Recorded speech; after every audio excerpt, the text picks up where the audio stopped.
Alors pour ceux qui me suivent sur cette chaîne, ceux qui lisent enfin de ce que j'écris, j'ai récemment publié un article qui donnait l'importance du réseau, la puissance du réseau. Dans cette vidéo, nous allons voir les 5 étapes à suivre pour développer rapidement votre réseau dans le domaine des mines. Si vous êtes intéressé par le domaine des mines, vous êtes étudiant, vous cherchez du travail et que vous ne trouvez pas de travail, vous ne trouvez pas du travail, regardez, si vous analysez très bien, le vrai problème, c'est votre problème de réseau.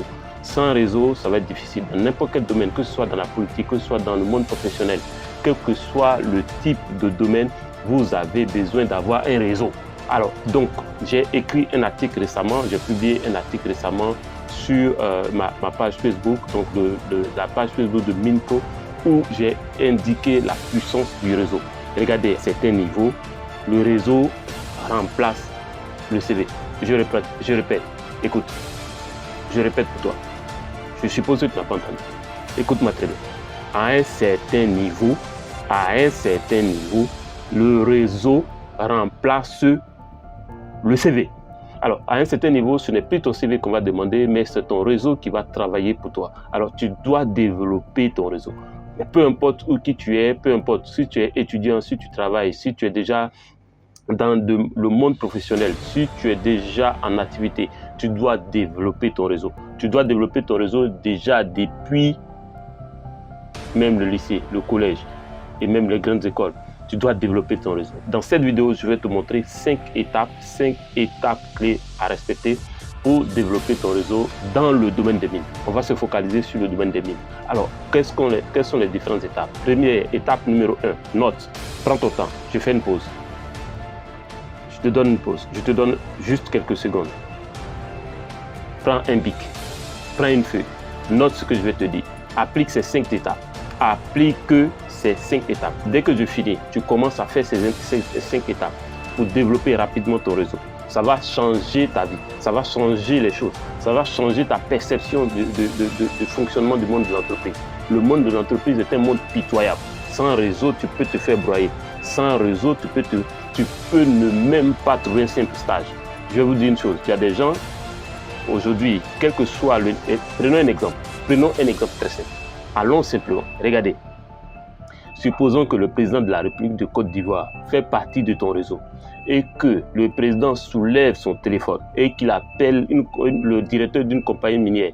Est-ce que tu vas trouver le stage ou pas? Restons posés. Alors, descendons un peu plus. Prenons le Premier ministre. Si le Premier ministre fait partie de ton réseau et que le Premier ministre soulève son téléphone et qu'il appelle un DG d'une compagnie minière, tu vas trouver le stage ou le travail ou pas aujourd'hui, même s'il n'y a aucun boulot en Côte d'Ivoire, par exemple. Si vous pensez qu'il n'y a aucun boulot dans le domaine des mines. Alors, descendons un peu plus. Si le ministre des Mines parle au DG d'une compagnie minière pour dire monsieur le DG, j'ai telle personne qui vient de finir son master 2 en peut-être, je sais pas, en minogéologie ou je raconte n'importe quoi.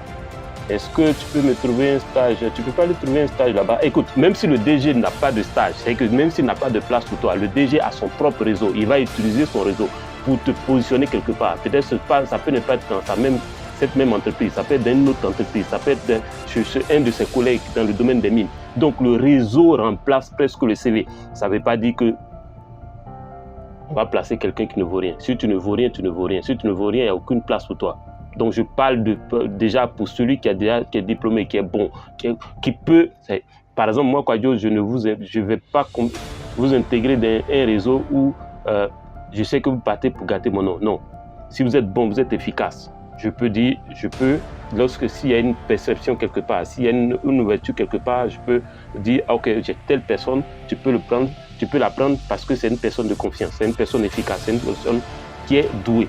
Alors, donc, comment développer ton réseau? Ce que je veux te dire ici aujourd'hui, je ne dis pas d'aller tout faire pour avoir le président de la République dans ton réseau de contacts, ni le Premier ministre, ni le ministre. Ce n'est pas le plus important. Le plus important, c'est de comprendre la puissance du réseau. À l'heure actuelle, quel que soit... Regardez, mon père m'a dit, quand ils étaient à l'université, à la pause. C'est qu'à l'université, vous faites cours et par exemple jusqu'à 10 heures, il y a une pause. À la pause, des compagnies minières viennent faire la cour aux étudiants pour les convaincre à venir intégrer les compagnies minières, les entreprises viennent faire la cour aux étudiants pour les amener à intégrer leur équipe. C'est à arrêter les cours pour venir travailler. Mais aujourd'hui, des milliers d'étudiants sortent de l'université et n'arrivent pas à trouver le stage. Donc le réseau est devenu extrêmement important. Le président de la République, alors, notre feu président Félix Oué-Boigny, il a dit quoi? Qu'est-ce qu'il vous a dit? Réfléchissez à ça.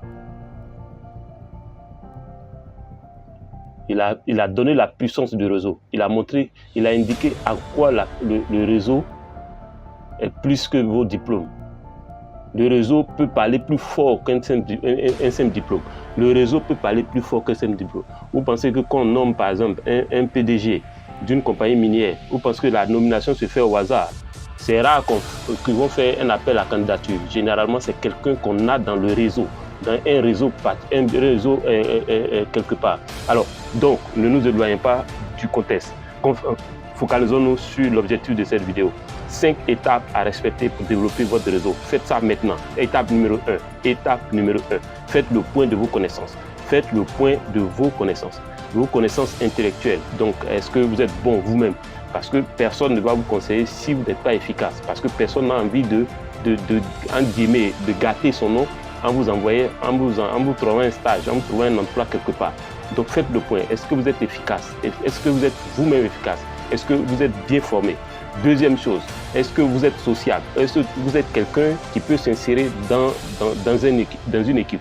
Parce qu'il y a des gens qui prennent leur comportement à la maison, leur manière de faire pour venir dans les entreprises. Non, non. Ici, dans les entreprises, c'est le travail, par exemple, en équipe. Est-ce que tu es capable de travailler en équipe? Est-ce que tu es capable de travailler sous pression? Est-ce qu'on peut compter sur toi en termes de travail? Est-ce que tu es efficace? Est-ce que tu es fiable? Est-ce que tu es quelqu'un qui a une certaine probité dans tout ce que tu fais? Donc, étape numéro 1, tu fais le point. Étape numéro 1, tu fais le point. Étape numéro 2, ce que tu fais, tu regardes qui tu connais déjà. Qui tu connais déjà, par exemple. Donc, tu as fait l'université avec certaines personnes qui peut-être sont déjà en entreprise. Est-ce que ces personnes-là sont des entreprises qui t'intéressent? Qui tu connais qui est dans une entreprise qui t'intéresse? Fais la liste, tout ce que tu connais. Ok, partons du principe que tu connais. Supposons que tu veux intégrer une compagnie minière et tu connais personne dans une compagnie minière. Va sur LinkedIn. Étape numéro 2, tu te rends sur LinkedIn. LinkedIn, cherche tous ceux dans le profil. Donc, tu te crées une page sur LinkedIn. Tu dis ce que tu sais faire, tu vas avoir des amis. Regarde, envoie les demandes d'amis à tous ceux qui ont le profil LinkedIn qui parle de mines, c'est-à-dire qui sont dans les compagnies minières qui t'intéressent. Tu envoies des demandes d'amis. Sois ami avec ces personnes, développe ce réseau. Même deuxième étape, toujours dans la deuxième étape, après LinkedIn, renseigne-toi sur les activités dans les compagnies minières. Par exemple, très souvent, des pots miniers organisés par une compagnie minière aux 2 plateaux. Disons une compagnie qui est un prestataire dans le domaine des mines qui s'appelle, je crois, c'est SNM qui organise, je crois, chaque dernier vendredi du mois une activité qui porte sur les compagnies minières. C'est que les gens viennent, on appelle ça le pot minier. Donc les gens viennent, ils peuvent boire, c'est gratuit, ils peuvent boire et puis échanger participer à ces activités, participer par exemple à la semaine de l'explorateur. Prenons la semaine de l'explorateur. Alors, à la semaine de l'explorateur, par exemple, j'y serai avec d'autres collègues. Alors, on a, par exemple, le parrain de la semaine de l'explorateur, qui est lui-même qui pilote une compagnie minière, qui sera là. Ça veut dire que si tu as la semaine de l'explorateur, tu vas me connaître, tu vas connaître cette personne, tu vas connaître d'autres géologues, d'autres personnes. Ce qui fait que c'est un réseau que tu crées. Donc, premier avantage en participant à la semaine de l'explorateur, tu vas développer ton réseau. Tu vas développer ton réseau, tu vas développer tes compétences, tu vas développer une autre manière de voir la compagnie minière. Alors, je ne te dis pas ça pour te dire de venir, mais si tu viens, ça sera à ton avantage. Tu es obligé de venir de toutes les façons. Tu es obligé de venir parce que ça va s'imposer à toi. La semaine de l'explorateur va s'imposer à toi. Tu es obligé de venir. De toute façon, je vais être clair avec vous. Tu viens ou tu ne viens pas, nous serons là-bas. Nous serons à la semaine de l'explorateur et ce sera à Yamoussoukro. Que tu sois là ou pas, nous serons là-bas. Étape numéro 3, quand tu as développé, quand tu as créé ton profil LinkedIn, tu as envoyé des liens et qu'on a accepté, tu as fait le point des personnes que tu connais qui travaillent dans le domaine des mines. Quand tu as fait ça, l'étape numéro 3, c'est de te demander qu'est-ce que je peux apporter à ces personnes. Il ne s'agit pas de dire qu'est-ce que je peux recevoir, mais qu'est-ce que je peux apporter. Je vais prendre un exemple. Moi, mon cas, plusieurs personnes me rencontrent et tout ce qu'ils demandent, c'est que ce que je peux leur apporter, c'est que je cherche du travail, je cherche du stage et autres. Mais moi, ma question que je te pose et que je ne dis pas, qu'est-ce que toi tu peux m'apporter, comment je vérifie tes connaissances. Regarde, supposons par exemple que tu maîtrises, tu sais faire quelque chose dans le domaine des mines, ou bien supposons simplement, parce que je ne suis pas le temps, je ne suis pas sur place, supposons que tu peux être disponible peut-être pour faire des courses pour moi, pour faire des choses pour moi. Qu'est-ce que tu peux m'apporter? Pose-toi la question, qu'est-ce que tu apportes à ton réseau? C'est ce que tu apportes au réseau qui fait que tu développes ton réseau. Donc, étape numéro 3, regardez, faites le point, apportez des choses à votre réseau. Demandez par exemple à un jour ce que tu peux faire pour lui. Il peut te dire, peut-être bon, ok, je suis dans tel coin, est-ce que tu peux aller faire telle chose pour moi? Oui, fais-le. De toute façon, si tu n'as pas de travail et que tu as le temps, tu peux aider quelqu'un d'autre à résoudre ses problèmes. Si tu aides quelqu'un d'autre à résoudre son problème, il va t'aider à résoudre ton problème. Donc, pose-toi la question, qu'est-ce que tu peux faire pour quelqu'un? Qu'est-ce que tu peux faire pour ton réseau? Qu'est-ce que tu peux faire? Qu'est-ce que tu peux apporter? Par exemple, si moi je fais partie de ton réseau, qu'est-ce que tu peux m'apporter? Ce que tu peux m'apporter peut m'obliger. Il y a ce qu'on appelle la loi de la réciprocité. Lorsque tu m'aides, j'ai tendance à vouloir t'aider. Lorsque tu ne veux pas m'aider, je peux ne pas t'aider, je peux t'aider comme ne pas t'aider. Mais il y a cette loi, c'est une loi sociale qui est la loi de la réciprocité. J'y arrive. C'est une loi à appliquer. Vous devez appliquer ça, la loi de la réciprocité. Tu aides quelqu'un, il va t'aider. Tu donnes, tu vas recevoir. C'est comme ça. Mais donne et attends de recevoir. Mais ne reçois pas, ne demande pas avant en espérant recevoir et peut-être donner plus tard. Non, donne d'abord. Donc demande qu'est-ce que tu demandes toi, qu'est-ce que je peux apporter à mon réseau. J'ai vu telle personne dans mon réseau. Demande-lui, qu'est-ce que je peux faire pour vous? Je suis là, je suis disponible, actuellement je suis disponible. Est-ce que vous avez besoin de faire des choses? Je peux vous accompagner, je peux... Attends. Supposons que vous êtes là aujourd'hui. Il y a la semaine de l'explorateur. Toi qui m'écoutes aujourd'hui, de là où tu es, tu connais par exemple toutes les grandes écoles peut-être d'Abidjan, toutes les grandes écoles d'Abidjan, ou bien tu es à Niamey, tu es à N'Djamena, tu es à Bamako, tu es à Brazzaville, tu es à Kinshasa, et tu es à Conakry, tu es à Dakar. Tu sais qu'il y a la semaine de l'explorateur. Tu peux dire, ok, MinePro, moi ce que je vais faire, je vais parler de ça à tous mes amis. Tous mes amis étudiants dans le domaine des mines de Dakar, tous mes amis étudiants dans le domaine des mines de Kinshasa, tous mes amis dans le domaine des mines de Kigali, etc. Tous mes amis dans le domaine des mines à Abidjan. Tu peux le faire. Et si tu le fais, et si je sais que tu le fais, aujourd'hui, tu as commencé à réellement développer une connexion entre toi et moi. Et donc, pensez à comment développer votre réseau. Qu'est-ce que vous allez apporter à votre réseau? Je reprends. Étape numéro 1. Faites le point de vos compétences, faites le point des gens que vous connaissez, faites le point de vous-même, quel type de personne vous êtes, est-ce que vous êtes quelqu'un de fiable ou pas, etc. Deuxième étape, allez sur LinkedIn, développez votre réseau, créez une page LinkedIn, présentez-vous, mettez une photo digne de vous, une photo digne de parler avec la personne, pas une photo de sireur ou une photo de bandit quelque part. Non, non, non, non. Mettez une photo digne de vous. C'est que une photo que vous êtes, vous pouvez, c'est que si tout de suite le président de la République vous invite à la présidence, comment est-ce que vous allez vous habiller pour aller voir le président? C'est important parce que le premier contact, c'est ce qu'on voit. Ce premier contact, c'est quand, par exemple, quand je vous vois, le premier contact, c'est ça. Je joue juste sur cette base de premier contact. Donc, état numéro 2, créez une page LinkedIn, faites le point de toutes les connaissances que vous avez et qui travaillent dans le domaine des mines et essayez de trouver un moyen de rentrer en contact avec ces personnes. Donc, vous pouvez déjà commencer par LinkedIn si vous connaissez personne parce que LinkedIn est le réseau professionnel le plus utilisé.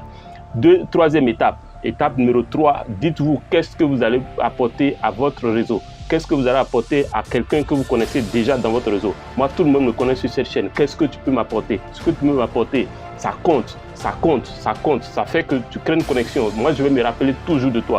Est-ce que vous voyez? Donc, certaines personnes que je connais aujourd'hui, que j'ai connues à travers cette chaîne, je suis en contact avec ces personnes parce que ces personnes ont une certaine approche qui ont fait que je suis resté en contact avec ces personnes. Quatrième étape.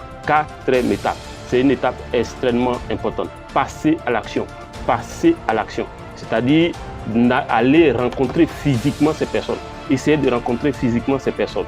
Essayez de rencontrer physiquement ces personnes.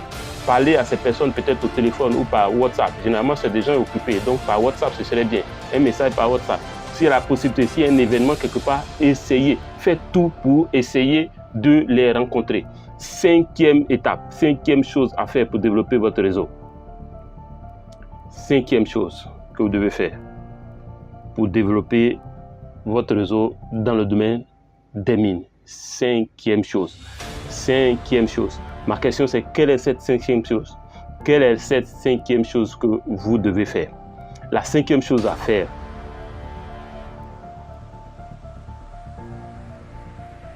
c'est de faire savoir ce que vous savez. C'est de faire savoir ce que vous savez. C'est de faire savoir, si vous savez faire quelque chose, trouvez un moyen de faire savoir ce que vous faites. Trouvez un moyen de faire savoir ce que vous faites. Je prends un exemple. Supposons que vous partez d'une compagnie minière. Vous faites tout pour rencontrer peut-être le directeur d'exploration. Vous dites, monsieur le directeur de l'exploration, écoutez, moi, je veux travailler, je veux faire telle chose, je suis prêt à le faire gratuitement. Faites savoir ce que vous savez faire. Si je ne sais pas ce que vous savez faire, je ne vois pas pourquoi je vais vous contacter. Faites savoir ce que vous savez faire. Comment on fait savoir ce qu'on sait faire? C'est à travers la proposition de ce que nous savons faire. Il faut proposer ce que tu sais faire. Ne reste pas dans ta zone de confort. Bouge, viens à la semaine de l'explorateur.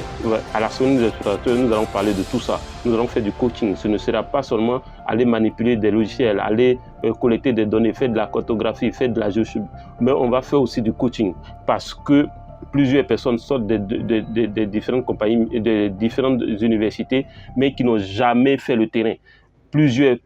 Aujourd'hui, dites-moi, regardez dans les commentaires de cette vidéo, dites-moi, est-ce que votre grande école, combien de sorties d'études vous avez fait, combien de terrains vous avez fait depuis que vous êtes dans cette grande école et que vous avez fait. Effectivement, les grandes écoles ont des groupes de masse, donc ils ne peuvent pas organiser facilement les sorties. Et donc, c'est toi qui dois prendre en charge cela. C'est toi qui dois te lever. Il s'agit de ta carrière, il s'agit de ta vie, il s'agit du fait que ta famille compte sur toi.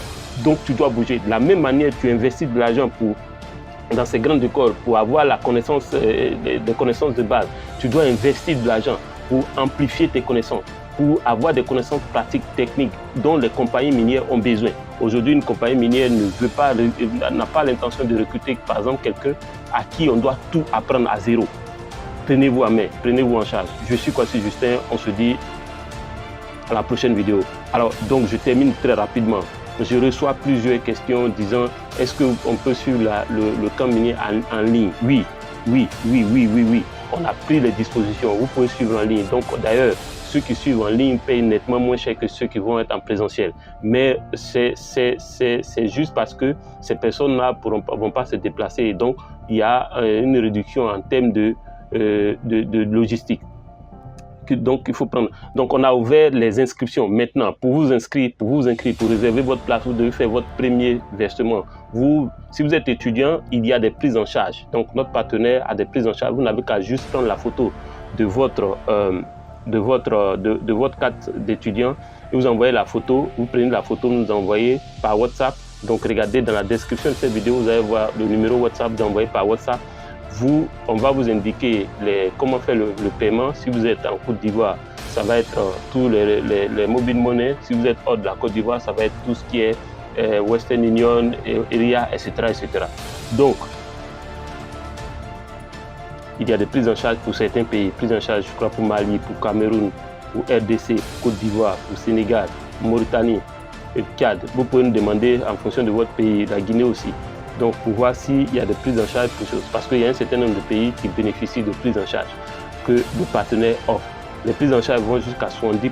Si pour votre pays est fini et que vous n'avez pas commandé, vous n'avez pas pris votre prise en charge, c'est à votre risque et péril. Donc, il y a un certain nombre pour chaque pays. Ce n'est pas illimité. C'est maintenant qu'il faut agir. Le camp minier, c'est le 25 juillet et le 25 juillet, c'est juste demain. Ce n'est pas l'éternité, c'est juste demain. C'est maintenant qu'il faut réserver ta place. On se dit à la prochaine vidéo.